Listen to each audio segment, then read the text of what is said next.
ഇപ്പോൾ ഏറ്റവും അധികം ചർച്ച ചെയ്യുന്നത് SIR-മായി ബന്ധപ്പെട്ടുള്ള നടപടിക്രമങ്ങളാണെങ്കിൽ ഇന്നിപ്പോൾ സുപ്രീം കോടതിയും ആ വിഷയം പരിഗണിക്കാൻ പോവുകയാണ്. കേരളത്തിലെ വോട്ടർ പട്ടിക തീവ്ര പരിഷ്കരണത്തിനെതിരെ കേരളത്തിലെ വിവിധ പാർട്ടികൾ നൽകിയ ഹർജികളാണ് സുപ്രീം കോടതി പരിഗണിക്കുന്നത്. സംസ്ഥാന സർക്കാർ, മുസ്ലിം ലീഗും കോൺഗ്രസും CPM-ഉം നൽകിയ ഹർജികളാണ് പരിഗണിക്കുക. ജസ്റ്റിസ് സൂര്യകാന്ത് അധ്യക്ഷനായ 3-അംഗ ബെഞ്ചാണ് ഹർജികൾ പരിഗണിക്കുന്നത്. തദ്ദേശ തെരഞ്ഞെടുപ്പിനിടെ SIR നടത്തുന്നത് പ്രശ്നങ്ങൾ സൃഷ്ടിക്കുമെന്നാണ് കേരളത്തിന്റെ വാദം. തെരഞ്ഞെടുപ്പ് പൂർത്തിയാകും വരെ SIR മാറ്റിവെക്കണമെന്നും സർക്കാർ ഹർജിയിൽ ആവശ്യപ്പെടുന്നു.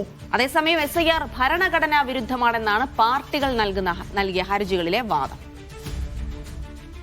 PR അരവിന്ദ് ഡൽഹിയിൽ നിന്ന് വിശദാംശങ്ങൾ നൽകാനായി ചേരും. Aravind, good morning. ഇന്നിപ്പോൾ SIR-മായി ബന്ധപ്പെട്ട ഹർജികൾ സുപ്രീം കോടതി പരിഗണിക്കുമ്പോൾ കേരളമടക്കമുള്ള സംസ്ഥാനങ്ങൾ അതീവ ജാഗ്രതയോടെ തന്നെ ഇരിക്കുകയാണ്. കാരണം SIR-മായി ബന്ധപ്പെട്ടുണ്ടാകുന്ന വിവാദങ്ങൾ അതിപ്പോഴും കേരളത്തിൽ അടങ്ങിയിട്ടില്ല. BLOയുടെ ആത്മഹത്യയുമായി ബന്ധപ്പെട്ട അതിനെ തുടർന്നുണ്ടാകുന്ന പ്രശ്നങ്ങളൊക്കെയുണ്ട്. അപ്പോൾ സംസ്ഥാന സർക്കാരും അതിനെതിരെ രംഗത്ത് വന്നതോടുകൂടിയാണ് ഇപ്പോൾ ഈ ഹർജി പരിഗണിക്കുന്നത്. അപ്പോൾ ഇന്നുണ്ടാകുന്ന ഏതൊരു തരത്തിലുള്ള പരാമർശങ്ങളും വലിയ വാർത്തയാകുമെന്നുള്ളത് കൂടിയാണ്. അപ്പോൾ ഏത് സമയത്താണ് ഇന്ന് ഹർജി പരിഗണിക്കുക? ആരുടെയൊക്കെ ഹർജികൾ ഇന്ന് സുപ്രീം കോടതിയുടെ പരിഗണനയിൽ വരും? അരവിന്ദ്.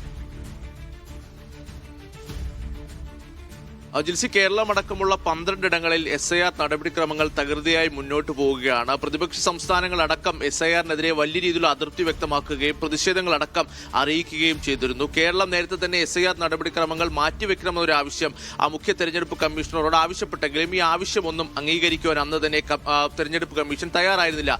എന്തായാലും 4 ഹർജികളാണ് ഇന്ന് സുപ്രീം കോടതിയുടെ പരിഗണനയിലേക്ക് പ്രധാനമായും വരുന്നത്.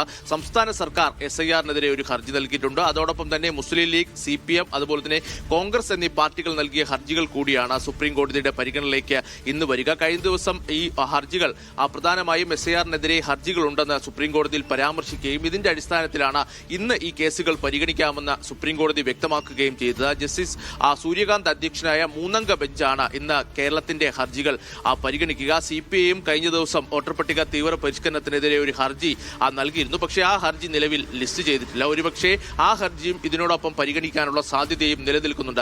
സംസ്ഥാന സർക്കാർ പ്രധാനമായും സുപ്രീം കോടതിയിൽ ചൂണ്ടിക്കാണിക്കുന്നത് തദ്ദേശ തെരഞ്ഞെടുപ്പ് അടക്കം കേരളത്തിൽ നടക്കാൻ പോകുന്ന സാഹചര്യത്തിൽ SIR വലിയ രീതിയിലുള്ള പ്രശ്നങ്ങൾ ഉണ്ടാക്കുന്നു എന്ന് തന്നെയാണ്.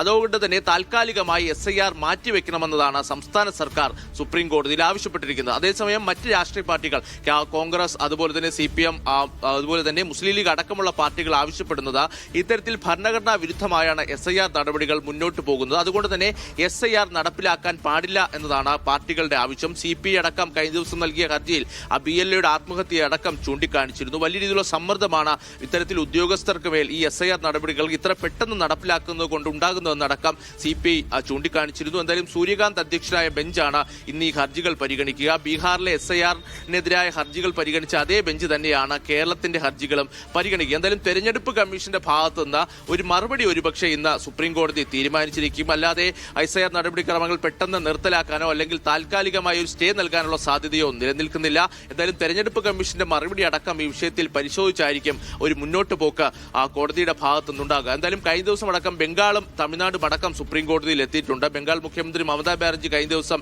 SIR-നെതിരെ മുഖ്യ തെരഞ്ഞെടുപ്പ് കമ്മീഷണർ ജ്ഞാനേഷ് കുമാറിന് ഒരു കത്ത് നൽകിയിരുന്നു. അതിൽ പ്രധാനമായും ചൂണ്ടിക്കാണിച്ചത് ഉദ്യോഗസ്ഥർക്ക് മേൽ വലിയ രീതിയിലുള്ള അടിച്ച് ഏൽപ്പിക്കൽ തെരഞ്ഞെടുപ്പ് കമ്മീഷന്റെ ഭാഗത്തുനിന്നുണ്ടാകുന്നു. ഇത് വലിയ പ്രത്യാഘാതങ്ങൾക്ക് വഴിവെക്കുമെന്ന് തന്നെ ബംഗാൾ മുഖ്യമന്ത്രി കാണിക്കുകയാണ്. കാരണം കേരളമടക്കമുള്ള 5 ഇടങ്ങളിൽ അടുത്ത വർഷം തെരഞ്ഞെടുപ്പ് വരാൻ പോവുകയാണ്. അപ്പോൾ ആ ഒരു സംസ്ഥാനങ്ങളിൽ തെരഞ്ഞെടുപ്പ് നടക്കുന്നു. കാരണം കേരളത്തിൽ തദ്ദേശ തെരഞ്ഞെടുപ്പ് കൂടി നടക്കുന്ന ഒരു സാഹചര്യമുണ്ട്. അതുകൊണ്ട് തന്നെ ഈ SIR നടപടിക്രമങ്ങൾ മാറ്റിവെക്കണമെന്ന് നേരത്തെ ആവശ്യം ഉന്നയിച്ചിരുന്നു. ആദ്യം സംസ്ഥാന തെരഞ്ഞെടുപ്പ് കമ്മീഷണർ മുഖ്യ തെരഞ്ഞെടുപ്പ് കമ്മീഷണർക്ക് കത്തയക്കുകയും പിന്നീട് ഡൽഹിയിൽ നടന്ന യോഗത്തിലടക്കം ഈ വിഷയം ഉന്നയിക്കുകയും ചെയ്യുന്നുണ്ട്. പക്ഷേ അക്കാര്യങ്ങളൊന്നും പരിഗണിച്ചില്ല എന്ന് തന്നെയാണ് സംസ്ഥാനം ചൂണ്ടിക്കാണിക്കുന്നത്. അതേസമയം രാഷ്ട്രീയ പാർട്ടികൾ SIR-നെതിരെ കടുത്ത നിലപാടെടുക്കുന്നു. കോൺഗ്രസ് അടക്കം ഡിസംബർ ആദ്യവാരം ഡൽഹിയിൽ വൻ റാലി സംഘടിപ്പിക്കുവാൻ പോവുകയാണ്. വോട്ട് കൊള്ളയ്ക്ക് SIR BJP ഒരു മറയാക്കുന്നു. അതിന് തെരഞ്ഞെടുപ്പ് കമ്മീഷൻ BJP-ക്കൊപ്പം നിൽക്കുന്നു എന്ന് തന്നെയാണ് പ്രതിപക്ഷ പാർട്ടികൾ ആരോപിക്കുന്നത്. എന്തായാലും ഉച്ചയോടുകൂടിയാണ് ഈ ഹർജികൾ സുപ്രീം കോടതിയുടെ പരിഗണനയ്ക്ക് വരിക. ജസ്റ്റിസ് സൂര്യകാന്ത് അധ്യക്ഷനായ 3-അംഗ ബെഞ്ചാണ് ഹർജി പരിഗണിക്കുന്നത്. ജിൽസി സൈഫു.